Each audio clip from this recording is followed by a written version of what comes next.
E agora um destaque internacional sobre casos de coronavírus. Eles dispararam na Itália e em outros países da Europa. As informações com o nosso correspondente da Jovem Pan, Ulisses Neto.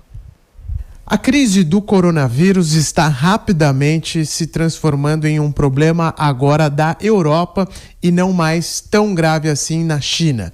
É evidente que os principais casos ainda continuam no país asiático, que registra a maior parte das contaminações com o coronavírus e também do Covid-19, a doença, que é originada por conta deste vírus. Mas os casos que estão aumentando gradativamente no território europeu fazem com que a atenção agora se aproxime do Ocidente.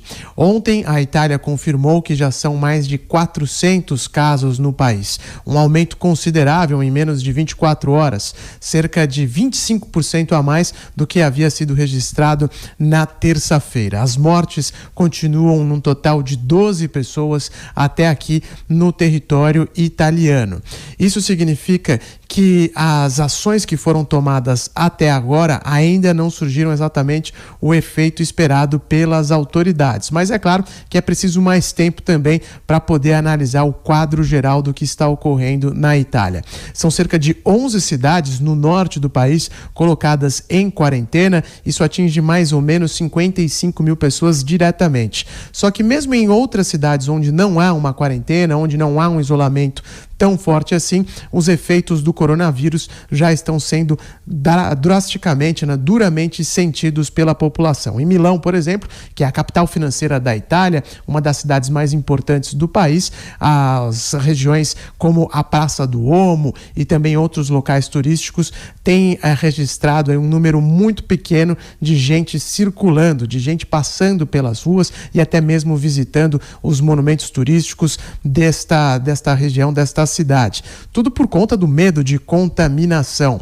E é claro que isso vai ter também um impacto na economia italiana. Os temores de uma recessão por lá, que já vem sendo discutidos há vários dias, eles têm aumentado por conta desta redução visível de pessoas nas ruas e, é claro, de movimento nos comércios, nos hotéis, nos restaurantes do norte da Itália.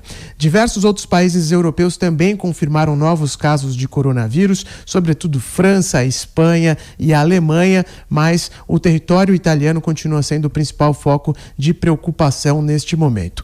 A Organização Mundial da Saúde afirma que, como os casos na China parecem estar mais contidos, isso indicaria que as medidas tomadas por lá para recomendar que as pessoas ficassem em casa, evitassem sair às ruas, aglomerações e grandes eventos públicos, elas têm surtido efeito e, por isso, essas mesmas medidas também estão sendo implementadas na Itália e outros países da Europa que se preparam para evitar que o coronavírus acabe se espalhando ainda mais pelo continente. E nesta manhã, outros países europeus confirmaram os casos de Covid-19. Na Estônia, o primeiro registro é de um cidadão iraniano que estava na vizinha Letônia. O governo da Dinamarca registrou o caso de um dinamarquês que havia viajado para uma estação de esqui no norte da Itália. De volta à Ásia, o Irã anunciou que o país já tem 22 mortes com 141 casos. O Iraque tem 6 registros e o Kuwait outros 43.